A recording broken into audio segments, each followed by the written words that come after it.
ಯಾರು ಬುದ್ಧಿವಂತನೋ, ಯಾರು ವಿವೇಕಿಯೋ ಅವನನ್ನು ಬುಧ ಅಂತ ಕರೀತಕ್ಕಂಥದ್ದು ಪದ್ಧತಿ. ತಂದೆಯ ಬಗ್ಗೆ ಬುಧನಿಗೆ ಅಂತಹ ಒಂದು ಒಲವಿಲ್ಲ ಜ್ಯೋತಿಷ್ಯ ಶಾಸ್ತ್ರದ ಮತ್ತು ಪುರಾಣದ ಪ್ರಕಾರವಾಗಿ. ಆದರೆ ಚಂದ್ರನಿಗೆ ಬುಧ ಅಂದರೆ ಬಹಳ ಪ್ರೀತಿ. ಬುಧಗ್ರಹ ಕೆಟ್ಟರೆ ಏನಾಗುತ್ತೆ? ಬುದ್ಧಿ ಕೆಟ್ಟೋಗುತ್ತೆ ಮನುಷ್ಯ. ಯಾರಿಗೆ ಗಣಿತ ಅಂದ್ರೆ ತಲೆನೋವಿದೆಯೋ ಬುಧ ಚೆನ್ನಾಗಿಲ್ಲ ಅಂತ. ಸ್ಟೇಜ್ ಫಿಯರ್ ಅಂತೀವಿ ನೋಡಿ, ನಿಂತು ಮಾತಾಡಲಿಕ್ಕೆ ಆಗೋದಿಲ್ಲ ಅಂತಂದರೆ ಅಲ್ಲಿ ಬುಧ ಕೆಟ್ಟೋಗಿದ್ದಾನೆ ಅಂತ.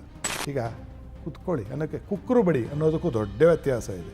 ಈ ಕುಕ್ಕರು ಬಡಿಯ ಯಾವ ಒಂದು ಮಾತುಕತೆ ಆಡ್ತಕ್ಕಂಥ ಜನಸಮೂಹ ಇದೆ, ಅವರ ಜಾತಕದಲ್ಲಿ ಬುಧ ಕೆಟ್ಟು ಹೋಗಿದ್ದಾನೆ.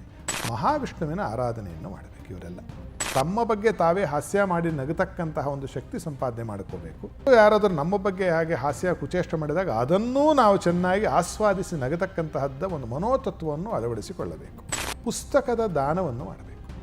ಹಾಸ್ಯ ಚಟಾಕಿ ಹಾರಿಸ್ತಿರ್ತಾರೋ ಜಾತಕ ನೀವು ತೆಗೆದು ನೋಡಿ, ಸ್ಟ್ಯಾಟಿಸ್ಟಿಕಲಿ ಬುಧ ಅತ್ಯಂತ ಜೋರಿರ್ತಾರೆ. ಅವರೂ ಹಾಸ್ಯಮಯವಾದ ಜೀವನವನ್ನು ನಡೆಸ್ತಿರ್ಬೇಕು. ಬುಧ ಬಹಳ ಚೆನ್ನಾಗಿರಬೇಕು. ಇಲ್ಲಾಂದ್ರೆ ಏನಾಗುತ್ತೆ ಅಂದರೆ ತೋರ್ಪಡಿಕೆಗೆ ಹಾಸ್ಯ, ಅವರ ಜೀವನ ದುಃಖಮಯ ನರಕವಾಗಿರುತ್ತೆ. ಅದು ಕೂಡ ಬುಧನ ಪರಿಣಾಮವೇ. ಬುಧನ್ ಕೊಡಕ್ಕು ಮಾಟ, ರಾಹು ಕೆಡಕ್ಕು ಮಾಟ. ಬುಧ ಫಲವನ್ನು ಕೊಡಲ್ಲ, ಯಾವಾಗಲೂ ಕಷ್ಟನೇ ಕೊಡ್ತಾನೆ. ಆದರೆ ರಾಹು ನೀನು ಯಾವುದೇ ಕಾರಣ ಕಷ್ಟ ಕೊಟ್ಟರೆ ನೀನು ಕೆಡಿಸಲು ಧೈರ್ಯವಾಗಿರೋ. 100 ಜನರ ಜಾತಕದಲ್ಲಿ ನೀವು ತೆಗೆದುಕೊಂಡ್ರೆ ಬುಧ ದಶೆಯಲ್ಲಿ ಒಳ್ಳೆ ಫಲ ಬಂದಿರೋದು ನನ್ನ ಅನುಭವದಲ್ಲಿ ನಾನು ಹೇಳ್ತೀನಿ 10 ಜನಕ್ಕೆ. ಬುಧ ಸರಿ ಹೋದ ಅಂದರೆ ಬುದ್ಧಿ ಸರಿ ಹೋಗುತ್ತೆ. ಬುದ್ಧಿ ಸರಿ ಹೋಯಿತು ಅಂದರೆ ಜೀವನವೇ ಸರಿ ಹೋಗುತ್ತೆ.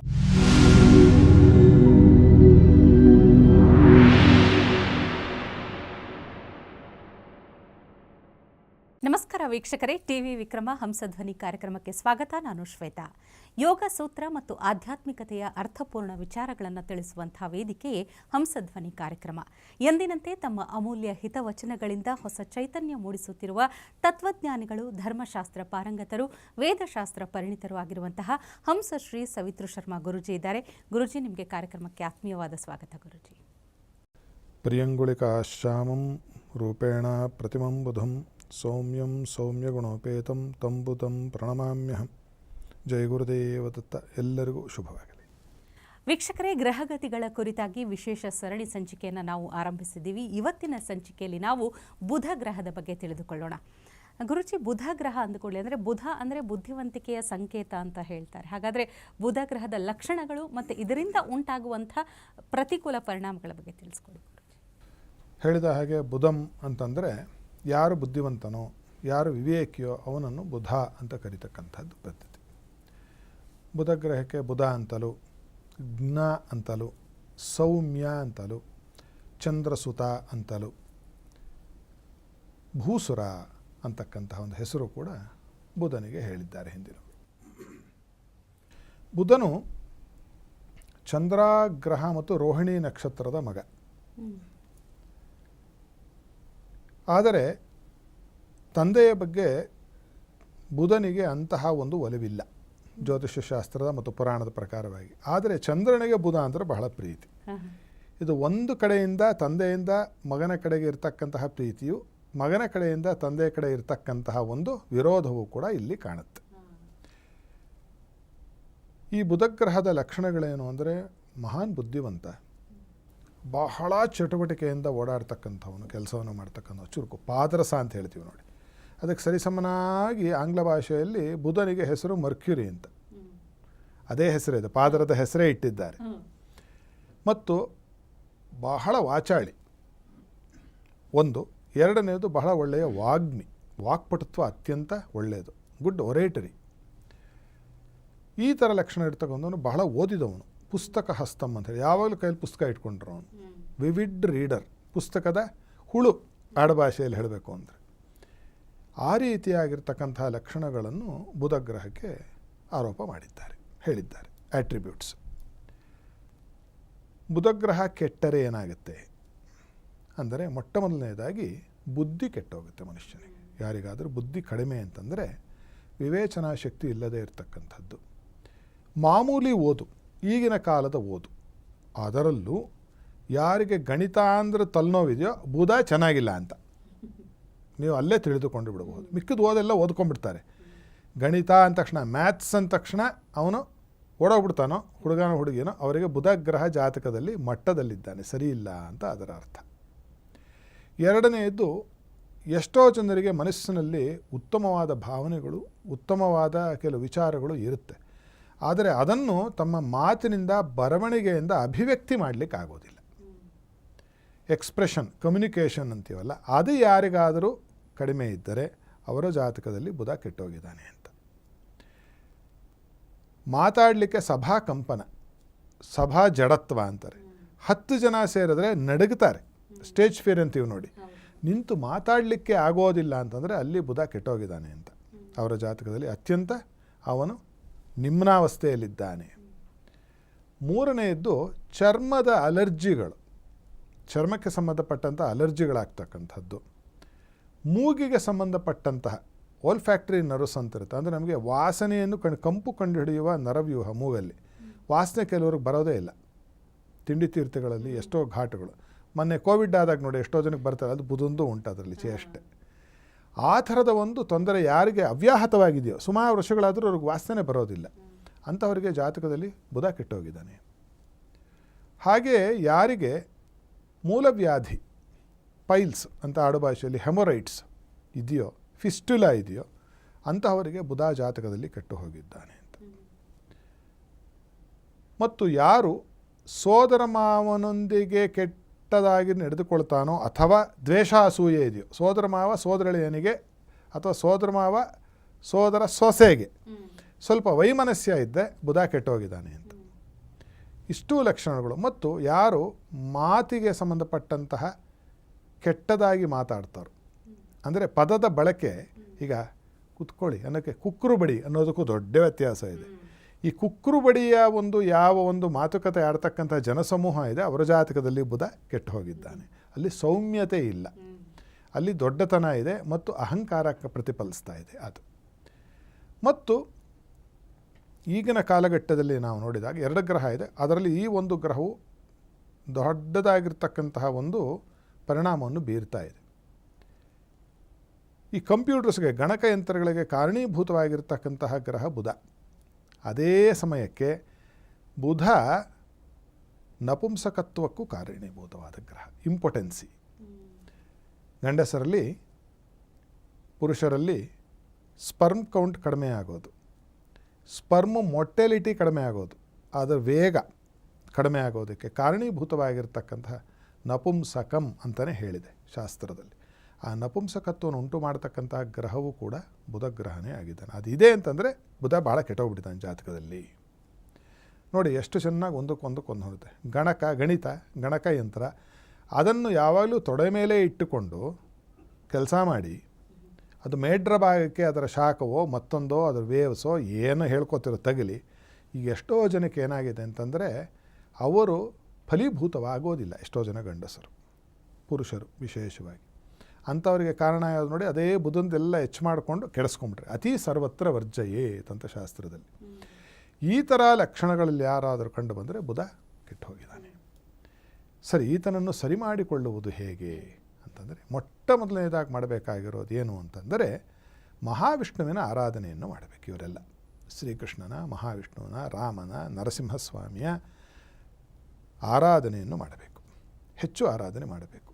ತುಳಸಿಯ ಪೂಜೆಯನ್ನು ಮಾಡ್ತಕ್ಕಂಥದ್ದು, ವಿಷ್ಣುವಿಗೆ ಸಂಬಂಧಪಟ್ಟಂತಹ ಸ್ತೋತ್ರದ ಪಠನೆಯನ್ನು ಮಾಡ್ತಕ್ಕಂಥದ್ದು ಮಾಡಬೇಕು. ಎರಡನೆಯದ್ದು ಹಾಸ್ಯ ಪ್ರವೃತ್ತಿಯನ್ನು ಬಳಸಿಕೊಳ್ಳಬೇಕು ಅವರು.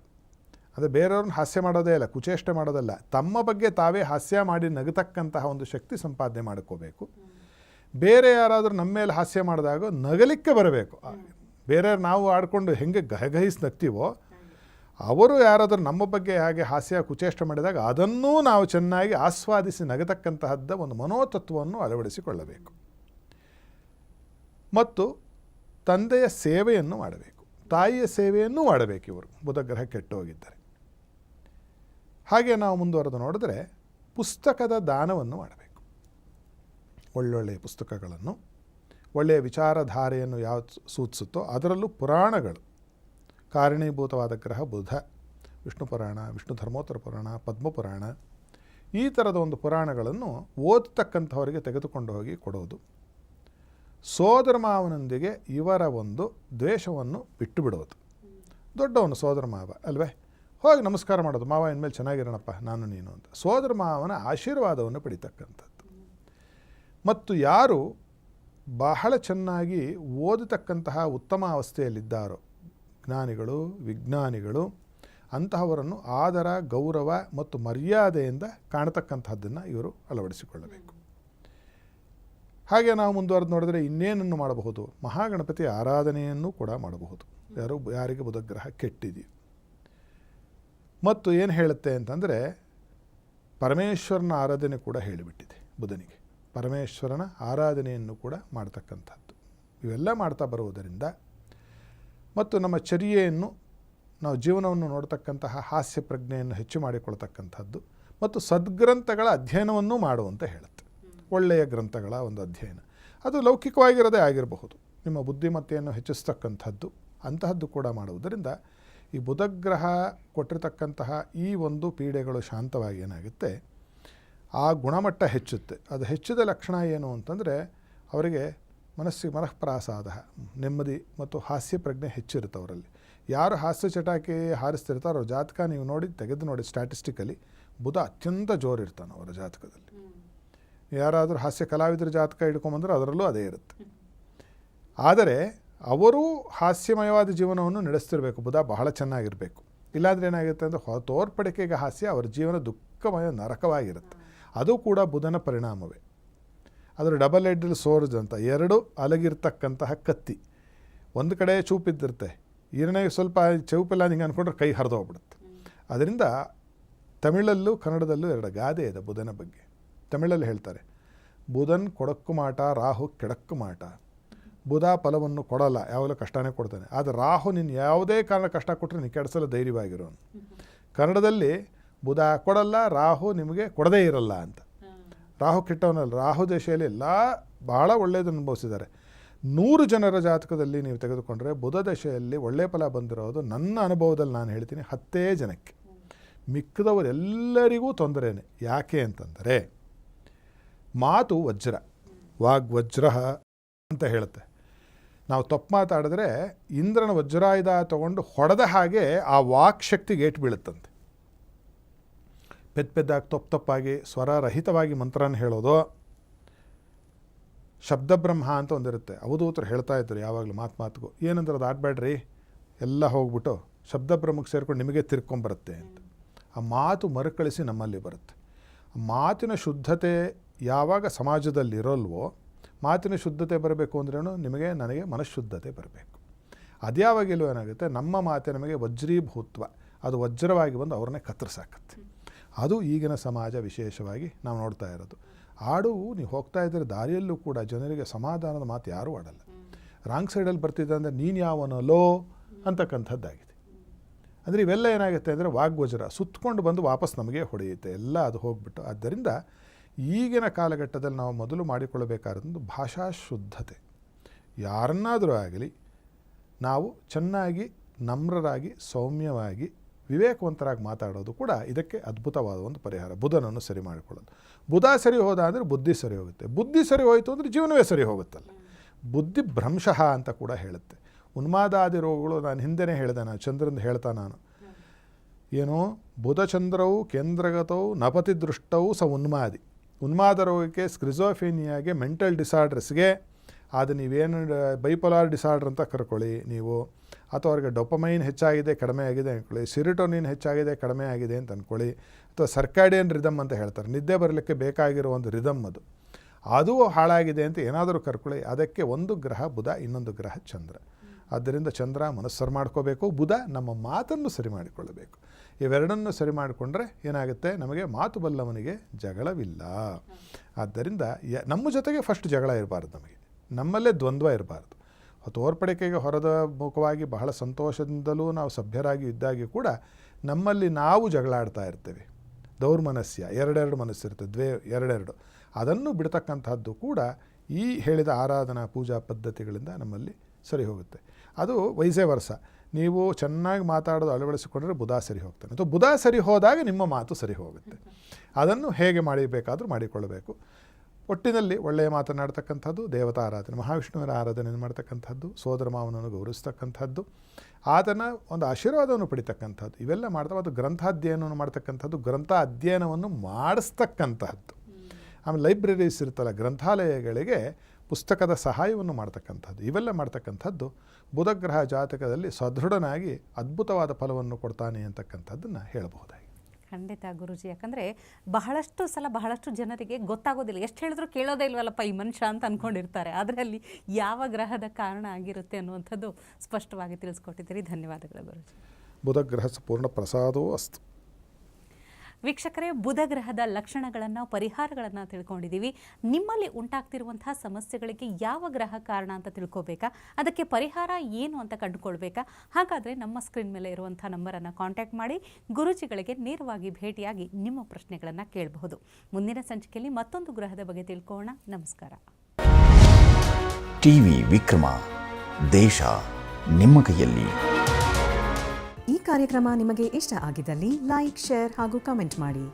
ಟಿವಿ ವಿಕ್ರಮದ ಕಾರ್ಯಕ್ರಮಗಳನ್ನು ನಿರಂತರವಾಗಿ ವೀಕ್ಷಿಸಲು ಸಬ್ಸ್ಕ್ರೈಬ್ ಮಾಡಿ, ಬೆಲ್ ಐಕನ್ ಒತ್ತಿ.